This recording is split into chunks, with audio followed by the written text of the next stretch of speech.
Ok. Bonjour, mes chers élèves. Moi, c'est le maître Adjé. Voilà, vous connaissez bien mon nom. Bon, le corona a fait que nous sommes séparés. On était vraiment bien partis. Et puis, subitement, un matin, on apprend que les cours sont arrêtés à cause du corona. Comme la santé prime sur toute chose, on a été obligé de respecter ce qui a été dit. Mais ce n'est pas gâté, on est toujours ensemble. Alors, en sciences, on était déjà arrivé, on avait déjà fait le système nerveux. On était maintenant en phase d'entamer les maladies. Au CM2, il y a 3 maladies qui sont programmées, qui sont au chapitre. Il y a le tétanos, il y a le sida et il y a la tuberculose. Mais avant même de toucher à ces maladies, je vous amène à lire cette situation qui est portée au tableau. Je vous laisse un tout petit temps de lire la situation. Je vais même vous aider à la lire. Madame Oka interdit ses enfants de jouer dans la décharge du quartier. Je ne veux pas vous voir jouer dans les ordures. C'est un milieu rempli de microbes et vous pouvez y contracter des maladies. Alors, voici les propos d'une maman qui ne veut pas que ses enfants jouent dans les ordures. Et à travers ces propos, il y a 2 mots qui nous interpellent. Il y a le mot microbe et il y a le mot maladie. Voilà, le mot microbe et le mot maladie. Très bien. Mais avant de continuer, je vais vous expliquer, chers enfants, qu'est-ce qu'un microbe? Avant qu'on arrive aux maladies à proprement parler, je vais vous expliquer qu'est-ce qu'un microbe. Alors, lorsqu'on étudiait en sciences la leçon sur le réseau alimentaire, sur la chaîne alimentaire, on avait parlé des maillons de la chaîne alimentaire, des producteurs, des consommateurs et des décomposeurs qui sont autres que des microbes. Donc, je vais vous définir qu'est-ce qu'un microbe. Voici le mot microbe. Alors, un microbe, qu'est-ce que c'est? Bon, ben, c'est un être vivant. Vivant comme toi, comme moi, comme l'animal, comme la plante, mais tellement petit qu'il est impossible de voir le microbe à l'œil nu. C'est à l'aide d'un appareil appelé le microscope qu'on peut voir les microbes. Est-ce que vous me suivez? Alors, on comprend déjà à travers ce que Mme Oka dit que les microbes sont donc responsables de toutes les maladies que nous avons. Tout ce qu'on a comme maladie vient des microbes. Je vais définir le mot microbe. On va voir les différents types de microbes. Hein?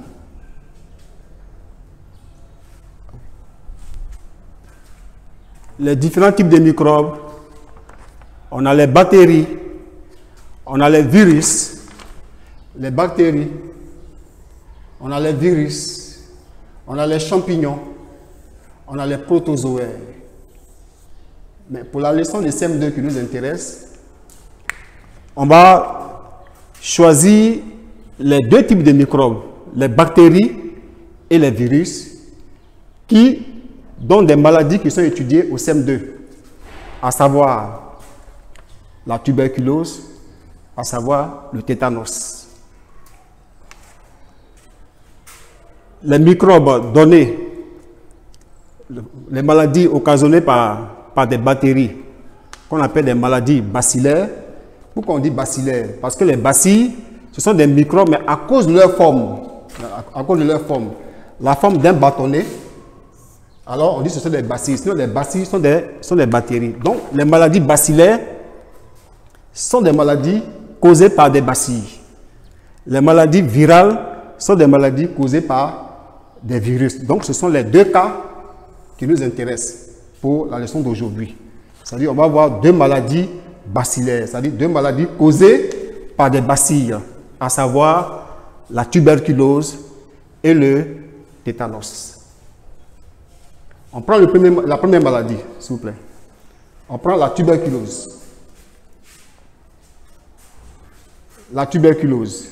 On va voir le nom du microbe responsable de la tuberculose.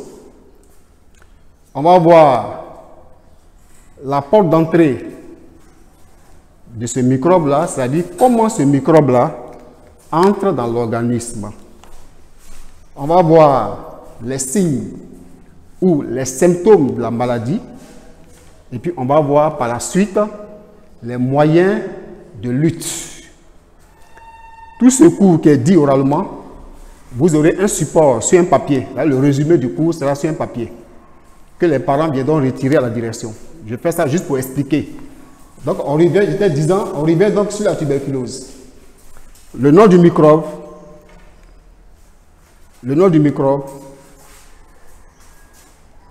la porte d'entrée du microbe qui donne la tuberculose, on va voir les symptômes de la tuberculose, on va voir les moyens de lutte de la tuberculose. Alors, on prend le premier élément. Quel est le nom du microbe qui est responsable de la tuberculose? C'est un bacille, c'est une maladie bacillaire, c'est un bacille qu'on appelle le bacille de Koch. Le bacille de Koch. Ou en un mot, on peut dire BK. Bacille de Koch ou BK. Ça, c'est le nom du microbe qui est responsable de la tuberculose. Ok. Question.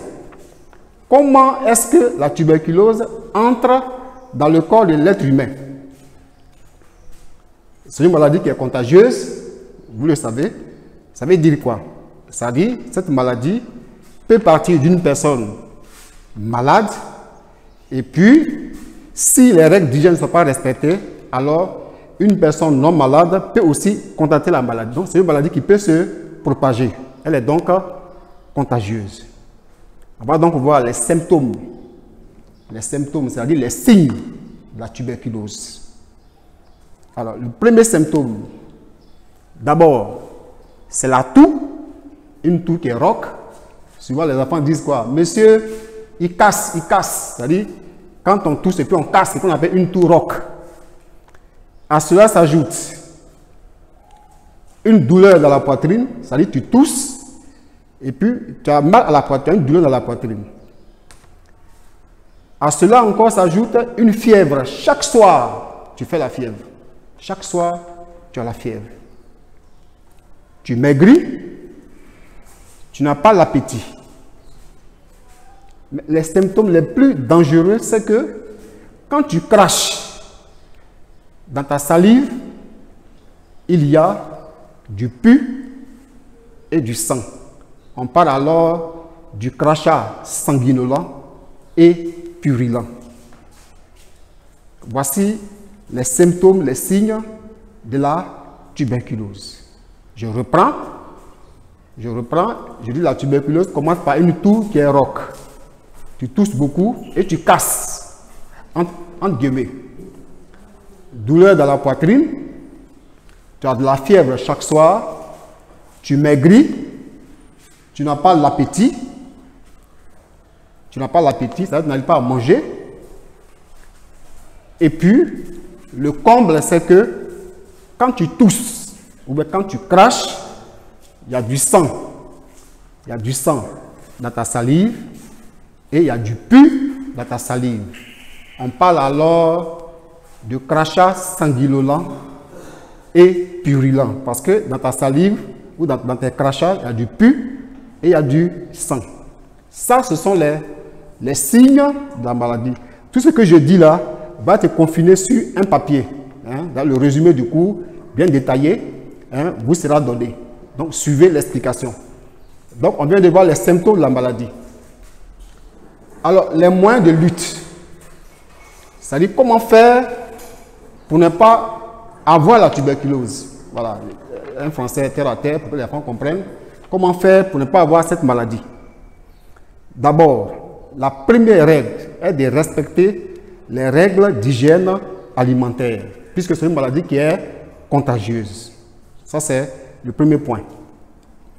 Mais dès la naissance, il faut faire le vaccin qu'on appelle le BCG. Le BCG, c'est le nom du vaccin de la tuberculose. C'est un sigle. C'est un sigle, c'est-à-dire le B, le C et le G.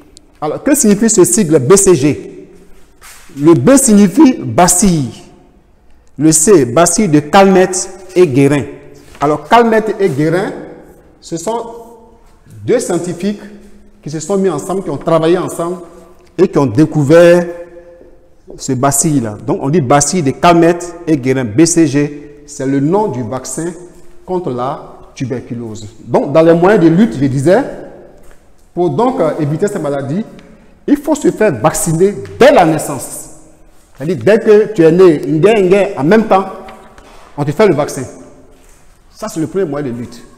Voilà, en dehors des règles d'hygiène alimentaire qu'il faut respecter, il faut faire le vaccin, le BCG, qui est le nom du vaccin, je répète, contre la tuberculose dès la naissance. Et puis à cela, s'il y a une personne qui a cette maladie dans votre milieu, il faut donc l'isoler. Puisque c'est une maladie qui est contagieuse, il faut donc isoler cette personne. C'est-à-dire la personne doit avoir sa serviette à part, ses assiettes à part, son verre à boire à part, sa cuillère à part, sa fourchette à part. En tout cas, tout ce qui est ustensile, là, il doit avoir tout ça à part. Donc, on l'isole. On l'isole. Mais dès que tu sens que les signes commencent à se manifester, alors il faut aller directement à l'hôpital, dans un centre antituberculeux qu'on appelle le CAT. Le CAT, c'est quoi? C'est un service spécialisé dans les hôpitaux qui s'occupe uniquement des cas de tuberculose, c'est-à-dire centre antituberculeux CAT. Donc, quand tu vois que la maladie est là, directement, tu viens dans un centre antituberculeux et puis en 6 mois, si tu prends bien le soin, tu es donc soigné et tu es guéri. Ça, c'était le cas de la tuberculose. On va aller un peu en profondeur, on va en eau profonde. La tuberculose peut attaquer, peut toucher un certain nombre d'organes. C'est-à-dire, il y a les poumons. On parle de la tuberculose pulmonaire. Elle peut toucher les reins. Elle peut toucher les os. Elle peut toucher les intestins. Donc, voici les organes qui peuvent être touchés par la tuberculose. Même les os, oui, par la tuberculose. Mais le cas qu'on retrouve le plus souvent dans les hôpitaux, c'est la tuberculose pulmonaire qui est la forme la plus répandue. Voilà. Donc, en dehors des poumons, je répète, la tuberculose peut attaquer d'autres organes du corps, à savoir même la moelle épinière, le cerveau, les reins, les os, l'intestin. Ça, c'était les différents organes qui peuvent être touchés par la tuberculose. Donc, pour cette maladie, je vais récapituler. On a vu le nom du microbe responsable de cette maladie. C'est un bacille qu'on appelle le bacille de Koch, abrégé en BK. BK qui veut dire bacille de Koch. Là, c'est le nom du microbe responsable de la tuberculose. Je précise que c'est une maladie contagieuse qui peut partir d'une personne malade à une personne bien portante. Une maladie contagieuse. On a vu dans le nom du microbe, on a vu les symptômes. On a parlé de toux-roc, douleur dans la poitrine, amaigrissement, manque d'appétit, fièvre chaque soir. Et puis, quand tu craches, quand la personne crache, dans sa salive ou dans ses crachats, il y a du sang, il y a du pus. C'est alors qu'on parle de la tuberculose. C'est alors qu'on parle des salives purulentes et sanguinolentes. Ça, c'est le cas de la tuberculose. On va toucher une deuxième maladie qui est aussi bacillaire, le tétanos. Le tétanos. C'est une maladie bacillaire. Alors, question. Qu'est-ce qu'une maladie bacillaire? Ça, c'est évaluation partielle. Tout ce qui a été dit, qu'est-ce qu'une maladie bacillaire? C'est une maladie qui est causée par un bacille. Exemple de maladie bacillaire, on a la tuberculose, on a le tétanos. La première maladie dont on a parlé tout à l'heure, c'est la tuberculose.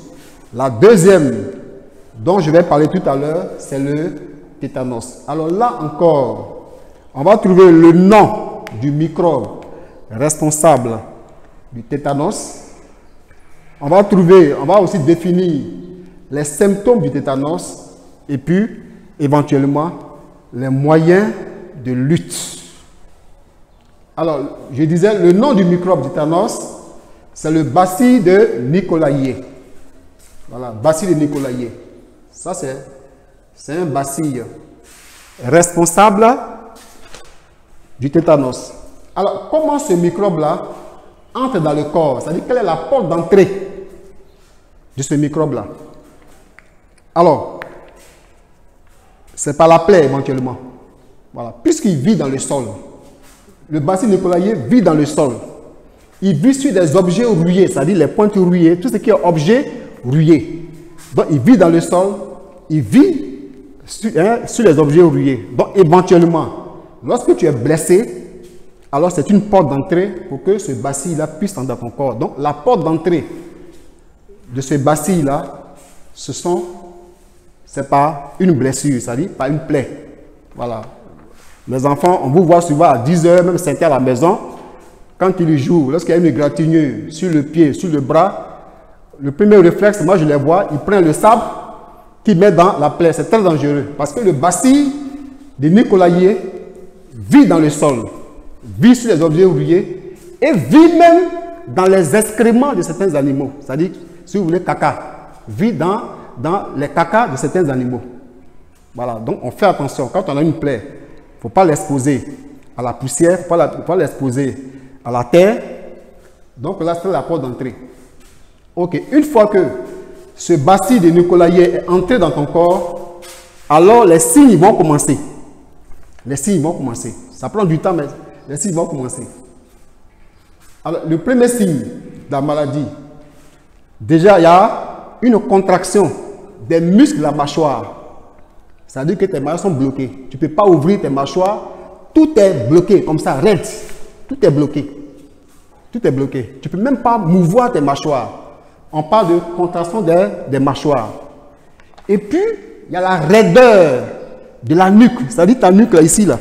Tout est devenu raide. Tu ne peux même pas faire un mouvement. Tout est devenu raide. Donc, la nuque devient raide. La raideur du tronc, le dos, le tronc et la nuque deviennent raides. Et puis après, si rien n'est fait à la longue, il y a ce qu'on appelle une paralysie des muscles respiratoires. C'est-à-dire tu ne peux pas arriver, tu ne peux pas respirer. Tu ne peux pas faire un mouvement d'expiration, un mouvement d'expiration. Donc les muscles respiratoires sont bloqués. Évidemment, si rien n'est fait, le malade va mourir par asphyxie. Voilà. C'est-à-dire, c'est quoi l'asphyxie? L'asphyxie, c'est un manque d'air dans les poumons qui prolongé entraîne la mort. Donc, si il y a asphyxie, c'est clair que celui qui a cette maladie peut en mourir. Ok, ça c'est les symptômes. Alors, comment je fais pour ne pas avoir le tétanos? 1. Il faut faire le vaccin. Voilà, il faut faire le vaccin contre le tétanos. Comme c'est un moyen préventif, le vaccin est la première mesure à prendre. Ok, il y a les règles d'hygiène qu'il faut suivre. Si tu es blessé, même les petites plaies, il faut les désinfecter. Il faut les désinfecter. Même les petites, il faut les désinfecter. Et puis, faire le sérum antitétanique. Hein? Qu'on appelle le SAT. Le SAT. Sérum antitétanique. Ça, c'est dans les moyens de lutte. Hein? Donc, je reprends. 1. Il faut faire le vaccin contre le tétanos. De 2. Il faut désinfecter les plaies, même les plus petites. Il faut les désinfecter. Ça veut dire quoi? Il faut nettoyer la plaie avec un certain nombre de produits, c'est-à-dire comment on appelle ça? Les antiseptiques. C'est-à-dire l'alcool, le mercurochrome, eau de daquin, la bétadine, hein, tous ces produits qu'on connaît à la maison, qui servent à soigner les plaies, tu peux les utiliser pour désinfecter la plaie. Ok, ça c'est les moyens de lutte. 2. Il faut faire le vaccin contre le tétanos. De 2. Il faut désinfecter les plaies, même les plus petites. Il faut les désinfecter. Ça veut dire quoi? Il faut nettoyer la plaie avec un certain nombre de produits, c'est-à-dire l'alcool, le mercurochrome, eau de daquin, la bétadine, tous ces produits qu'on connaît à la maison qui servent à soigner les plaies, Donc, il faut désinfecter la plaie, même les plus petites, faire le sérum antitétanique. Donc là, c'était le cours sur le tétanos. Ce n'est pas une maladie contagieuse. Je reprends. Voilà, ce n'est pas comme la tuberculose. Oui, ce n'est pas une maladie contagieuse. C'est une maladie bacillaire parce que le tétanos est donné par les bacilles. Quel est le nom du microbe? Je reprends. C'est le bacille de Nicolas Lié. Quel est le nom du microbe du tétanos? Je répète, c'est le bacille de Nicolas Lié. Les symptômes, je reprends. La contraction des muscles de la mâchoire, la raideur de la nuque, du dos, du tronc et une paralysie des muscles respiratoires. Donc, tu ne peux pas arriver à respirer. Et quand tu ne peux pas arriver à respirer, alors le malade peut mourir par asphyxie. C'est-à-dire, quand l'air ne peut plus arriver dans les poumons, on parle d'asphyxie. Voilà, donc voici les symptômes. Les symptômes et comment lutter contre cette maladie qu'on appelle le tétanos. Donc, je vais récapituler. Aujourd'hui, on a parlé de deux maladies bacillaires. Voilà, deux maladies bacillaires. Qu'est-ce qu'une maladie bacillaire? Une maladie causée par des bacilles. Au CM2, dans le nouveau programme, il est programmé au CM2 deux maladies bacillaires et une maladie virale. La maladie virale fera l'objet d'une prochaine leçon. Mais pour aujourd'hui, on parle de deux maladies bacillaires, la tuberculose et le tétanos. Alors, je vais poser les questions d'évaluation. Qu'est-ce qu'une maladie bacillaire? Première question. Question numéro 2. Cite quelques maladies bacillaires. Éventuellement, à la première question, on va dire une maladie bacillaire, c'est une maladie causée par des bacilles. On dit de citer deux maladies bacillaires. Donc, on cite les maladies qui sont au programme, la tuberculose et le tétanos. Vous avez vu que pour chaque maladie, il y a une démarche à suivre. On a vu le nom du microbe qu'on appelle agent pathogène. Agent pathogène. Le nom du microbe, les symptômes et puis les moyens de lutte. Voici les trois éléments essentiels quand au CM2, une maladie est étudiée. Donc, je répète, je vais récapituler. La tuberculose, le microbe s'appelle bacille de Koch ou BK. Les symptômes, la toux, une toux qui perdure, une toux rauque qui perdure, une grande douleur dans la poitrine. Tu maigris, donc il y a amaigrissement, il y a manque d'appétit. Chaque soir, tu as la fièvre. Ok. Moyen de lutte, la tuberculose. Comme c'est une maladie contagieuse, il faut respecter les règles d'hygiène alimentaire. C'est-à-dire quoi? Je ne dois pas boire dans le même verre qu'un inconnu. Même mon père. Ok. Il faut que l'enfant soit vacciné dès la naissance. Et quel vaccin? Le BCG, qui est le vaccin contre la tuberculose. Que signifie BCG? Bacille de Calmette et Guérin. Voilà. Ça c'est. Et puis en cas de maladie, si votre entourage, quelqu'un dans votre entourage a la tuberculose, alors il faut conduire la personne dans un CAT, dans un centre anti-tuberculeux. Il va être pris en charge et puis en 6 mois, il va en guérir. Ça, c'est au niveau de la tuberculose. Le tétanos, qui est aussi une maladie bacillaire, sans les récapituler, dont le nom du microbe est le bacille de Nicolas Lié. Alors, ce bacille vit où? Je dis, il vit dans le sol. Il vit sur dans les excréments de certains animaux. Il vit sur des objets rouillés. Quelle est donc la porte d'entrée du tétanos dans l'organisme. C'est par la plaie qu'on peut avoir cette maladie, puisque le bacille peut y pénétrer. C'est par la plaie. Alors, qu'est-ce qu'il faut faire? Il faut d'abord désinfecter toute blessure rapidement. Il faut au préalable faire un vaccin. Maintenant, pendant que tu es blessé, il faut faire un SAT, c'est-à-dire il faut faire un sérum antitétanique. Un sérum antitétanique. Et je pense que l'essentiel a été dit sur les deux maladies. Ok. Alors, je suis désolé que vous soyez très loin de moi. J'aurais aimé que vous me posiez des questions. Parce qu'en principe, cette leçon-là fait l'objet d'enquête. Parce qu'au CM2, la leçon de sciences, il y a plusieurs démarches. Il y a la démarche expérimentale, il y a la démarche d'enquête. C'est-à-dire, s'il y a une expérience à faire, on peut faire l'expérience. Mais il faut qu'on fasse les enquêtes, je vais déjà vous envoyer vers des personnes ressources, vers des docteurs, chacun dans son quartier pour faire des enquêtes. Et puis bon, on ramenait les résultats en classe. Et puis, partant de là, on allait maintenant faire le résumé. Mais comme la maladie est là, on fait avec les moyens de bord, ce qui explique mon intervention, disons, à travers le net. Voilà. Donc, je pense que j'en ai fini.